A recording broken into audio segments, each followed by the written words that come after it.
اعوذ باللہ من الشیطان الرجیم بسم اللہ الرحمن الرحیم۔ السلام علیکم ورحمۃ اللہ وبرکاتہ۔ امید ہے کہ آپ سب خیریت سے ہوں گے۔ نالج ٹاکس میں خوش آمدید۔ میں اپنی ویڈیو کا آغاز کرتی ہوں خدا تعالیٰ کے بابرکت نام سے جو نہایت مہربان اور بار بار رحم کرنے والا ہے۔ آؤ مل کر دعا کریں کہ اے پروردگار عالم، جلد از جلد دنیا کو کورونا جیسی وبا سے نجات دے اور ہم سب کو اپنے حفظ و امان میں رکھے، آمین یا رب العالمین۔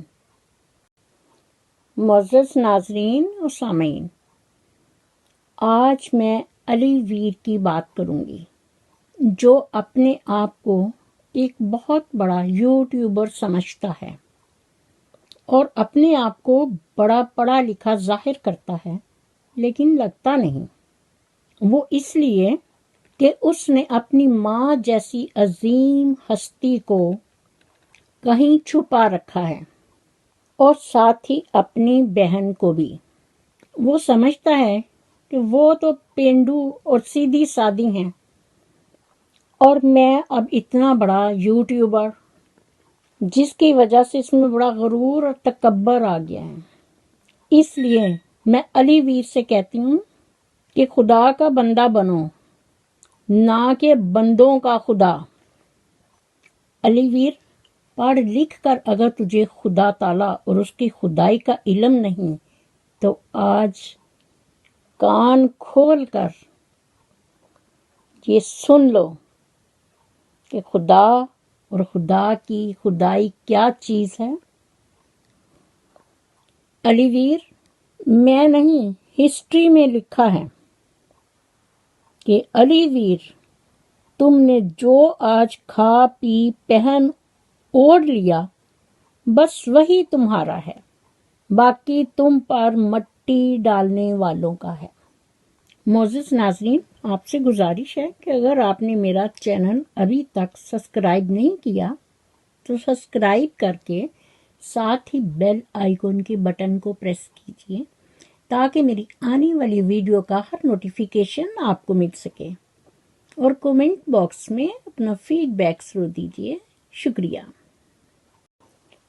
معزز ناظرین و سامعین، آج میں آپ کو ایک اسلامی اور معلوماتی سٹوری سناؤں گی جو شداد بادشاہ کی جنت کے بارے میں ہے۔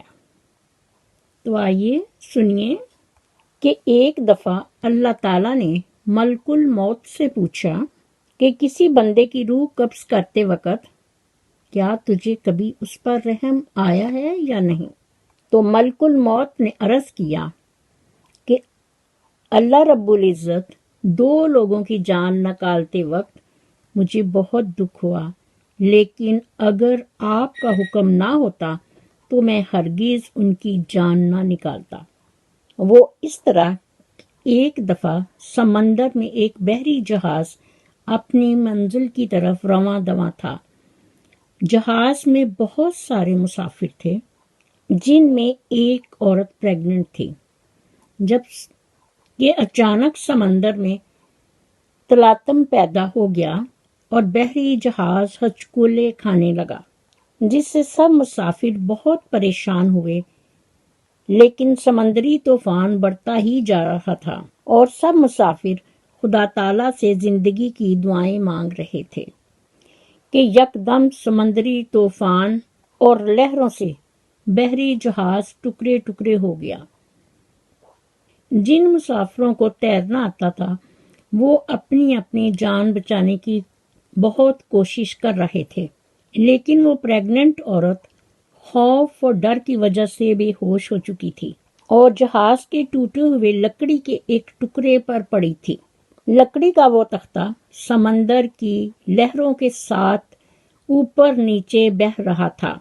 اسی اثنا میں اس عورت کے ہاں ایک بچہ پیدا ہوا اور ولادت کے اگلے ہی لمحے اللہ تعالیٰ کی طرف سے ملک الموت کو حکم ہوا کہ اس عورت کی روح قبض کر لی جائے۔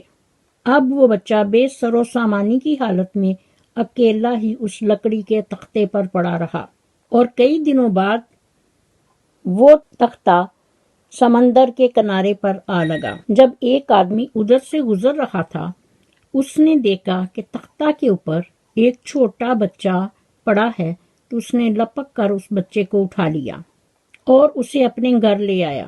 جب وہ گھر آیا تو اس کی بیوی بہت خوش ہوئی، کیونکہ ان کی کوئی اولاد نہ تھی، اور انہوں نے اس بچے کا نام شداد رکھا، اور وہ بچہ اسی طرح ان کے ہاں پرورش پانے لگا۔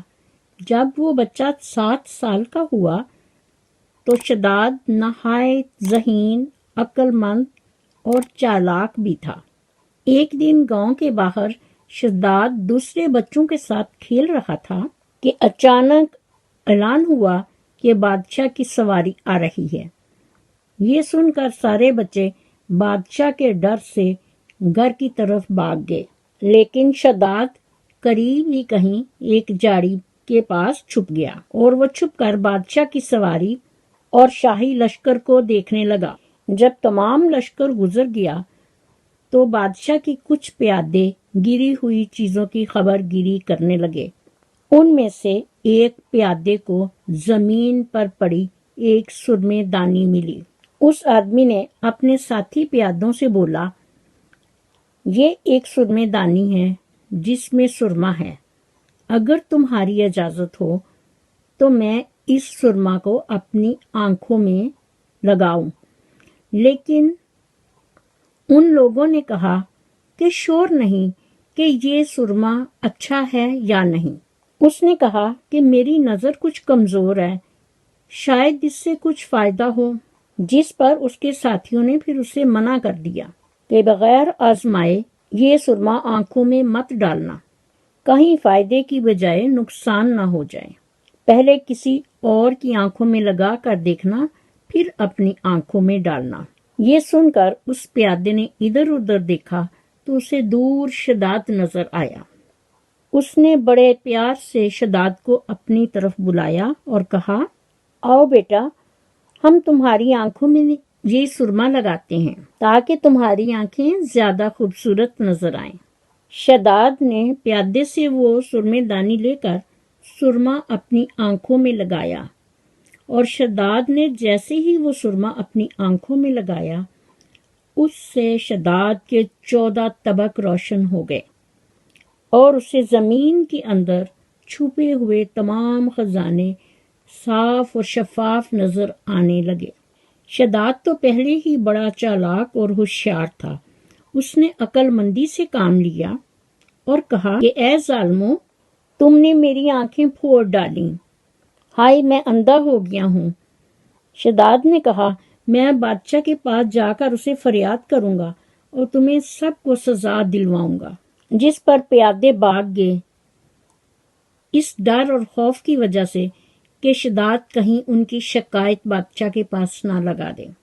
اس طرح شداد بہت خوش ہوا اور وہ سرمے دانی لے کر اپنے گھر آ گیا، اور سارا واقعہ اس نے اپنے والدین کو سنایا، جس پر اس کا باپ بہت خوش ہوا۔ شداد نے کہا، ابا جان، جب سارے سو جائیں گے تو ہم اپنے بھروسے والے مزدوروں کو ساتھ لے جا کر جہاں بھی ہم کو خزانے نظر آئیں گے، ہم زمین کھود کر وہ خزانے نکال کر اپنے گھر لے آئیں گے۔ اس طرح شداد نے بہت سا مال و دولت اور جواہرات اپنے گھر اکٹھے کر لیے، اور پھر آئے دن اپنے دوستوں اور گھر والوں کی دعوتیں کر کے اس نے سب لوگوں سے اپنی ہمدردیاں حاصل کیں اور ان سب کو اپنا دوست بنا لیا۔ ناظرین و سامعین، اس طرح مال و دولت اور جواہرات کافی سارا دیکھ کر شداد کے دل میں کچھ غرور اور تکبر پیدا ہونے لگا۔ اس نے کچھ عرصہ بعد اس گاؤں کے سردار کو قتل کر کے اس کی جگہ پر خود سردار بن گیا تھا۔ جب یہ خبر دوسرے حاکموں تک پہنچی تو انہوں نے شداد کو سزا دینے کا ارادہ کیا۔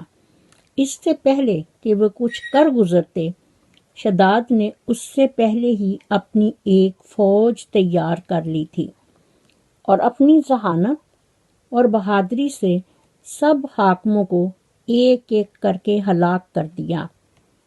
اس طرح دیکھتے ہی دیکھتے شداد تمام روئے زمین کا بادشاہ بن گیا۔ اب باقی کے تمام حاکم اس کے مطیع اور فرما بردار ہو گئے۔ شداد نے بے پناہ خزانہ جمع کر لیا تھا اور اپنا لشکر بھی بنا لیا تھا، اور اب ہر جگہ اس کا حکم چلتا تھا۔ وہ اپنی طاقت اور حکمت عملی کے ذریعہ اس نے اپنی سلطنت کو کمال عروج بخشا تھا کہ زمین کے کسی انسان کو اتنی طاقت نہ تھی کہ اس کا مقابلہ کر سکے۔ اس لیے شداد کا غرور اور تکبر روز بروز بڑھتا جا رہا تھا۔ ایک دن ایسا آیا کہ شداد نے خدائی کا دعویٰ کر دیا۔ معزز ناظرین اور سامعین، جیسا کہ میں نے اپنی ویڈیو کے شروع میں علی ویر کو مخاطب کر کے بتایا ہے کہ خدا کا بندہ بنو، بندوں کا خدا نہیں، کیونکہ علی ویر یوٹیوب پر آنے کے بعد اتنا مغرور ہو گیا ہے، وہ سمجھتا ہے کہ اس کے شارٹ آؤٹ کے بغیر دنیا نہیں چل سکتی۔ اس لیے اس نے اپنے ایک ویڈیو کا عنوان رکھا ہے کہ کان کھول کر سن لو، آج کے بعد میں کسی کو شارٹ آؤٹ نہیں دوں گا۔ یہ ہے اس آدمی کا غرور اور تکبر۔ آج تک علی ویر نے جتنے بھی لوگوں کو شاؤٹ آؤٹ دیا ہے وہ سارے اس کے اپنے ہیں۔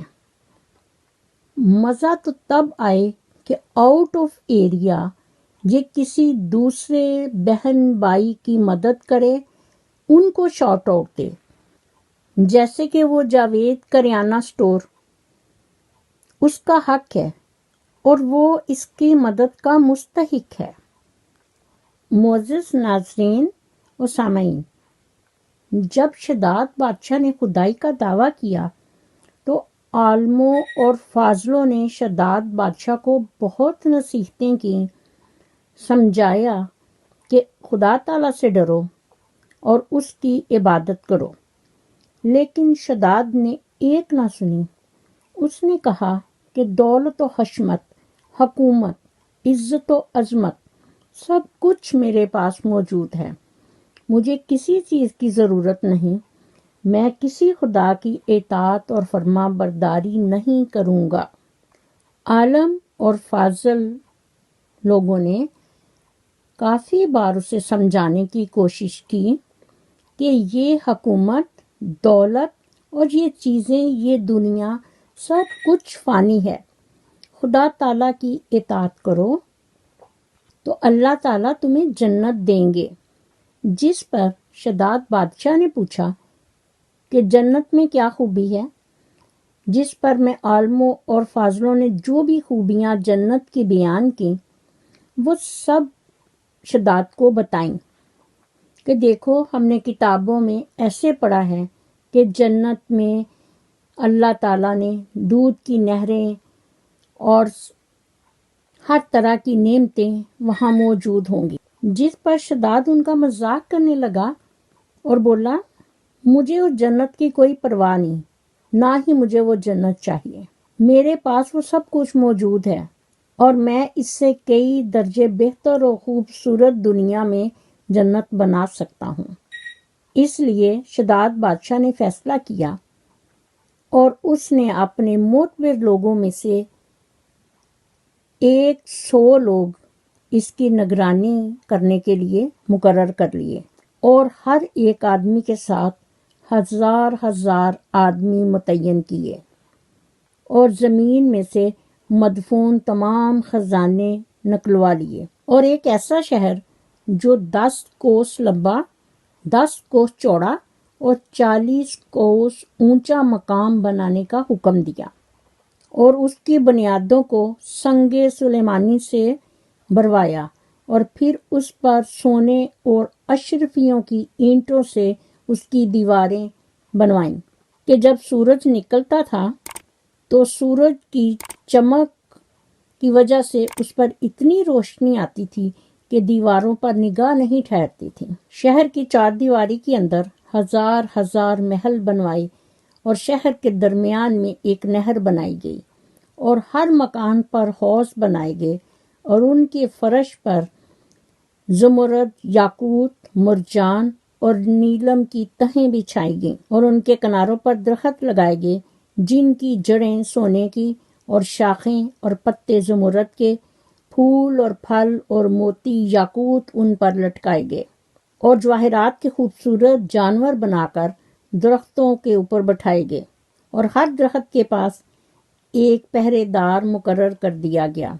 اور پھر حکم دیا کہ پورے شہر میں قالین بچھا دیے جائیں اور سب مکانوں میں سونے چاندی کے برتن رکھ دیے جائیں، اور جو حوض بنائے گئے ہیں ان میں دودھ، شراب اور مختلف قسم کے شربت جاری کر دیے جائیں، یہاں تک کہ بازاروں کی دکانوں کو بھی کم خواب کے پردوں سے مزین کیا گیا، اور حکم دیا کہ طرح طرح کے پکوان اور میوہ جات شہر والوں کو پہنچائے جائیں، غرض کے 12 سال میں یہ شہر سجاوٹ کے ساتھ مکمل تیار ہو گیا۔ اور پھر تمام امراء اور سرداروں کو حکم دیا کہ وہ شان و شوکت کے ساتھ جا کر اس شہر میں آباد ہو جائیں۔ اور پھر اس نے اپنے علماء اور فاضل لوگوں کو چیلنج کے طور پر کہا، اب دیکھنا میں نے کتنی خوبصورت جنت بنوائی ہے، جس کو دیکھ لینے کے بعد تم اپنے خدا تعالیٰ کی جنت کو بھی کم سمجھو گے۔ جب شداد اس جنت کے قریب پہنچا تو شہر کے لوگوں نے بڑے پرجوش طریقے سے اس کا استقبال کیا اور اس پر جواہرات نچھاور کیے۔ اور جب شداد شہر کے مین گیٹ پر پہنچا تو وہاں پہلے سے ایک آدمی وہاں کھڑا تھا۔ شداد نے پوچھا، تو کون ہے؟ جس پر اس نے کہا کہ میں ملک الموت ہوں۔ شداد نے پوچھا، کیوں آئے ہو؟ ملک الموت نے کہا کہ میں تمہاری جان لینے آیا ہوں۔ شداد نے کہا کہ مجھے اتنی مہلت دے دو کہ میں اپنی بنوائی ہوئی جنت کو دیکھ لوں۔ جس پر ملک الموت نے کہا، مجھے حکم نہیں۔ شداد نے کہا، مجھے اس قدر ہی فرصت دے دو کہ گھوڑے پر سے اتر جاؤں۔ جواب ملا، اس کی بھی اجازت نہیں۔ چنانچہ شداد کا ابھی ایک پاؤں رکاب میں اور دوسرا چوکٹ پر ہی تھا کہ ملک الموت نے اس کی روح قبض کر لی۔ اور پھر حضرت اسرائیل علیہ السلام نے ایک زوردار چیخ ماری کہ اسی وقت تمام شہر اپنی عالی شان سجاوٹوں کے ساتھ زمین میں دنس گیا کہ اس کا نام و نشان تک باقی نہ رہا۔ تمام مخلوق کے ہلاک ہونے کے بعد اللہ تعالیٰ نے ملک الموت سے پوچھا کہ تمہیں کسی بندے کی روح قبض کرتے وقت رحم بھی آیا ہے یا نہیں؟ ملک الموت نے عرض کیا، اے اللہ رب العزت، مجھے 2 لوگوں کی روح قبض کرنے میں بہت رحم آیا، اگر آپ کا حکم نہ ہوتا تو میں ہرگز ان کی جان نہ نکالتا۔ ارشاد ہوا، بتاؤ وہ 2 لوگ کون تھے؟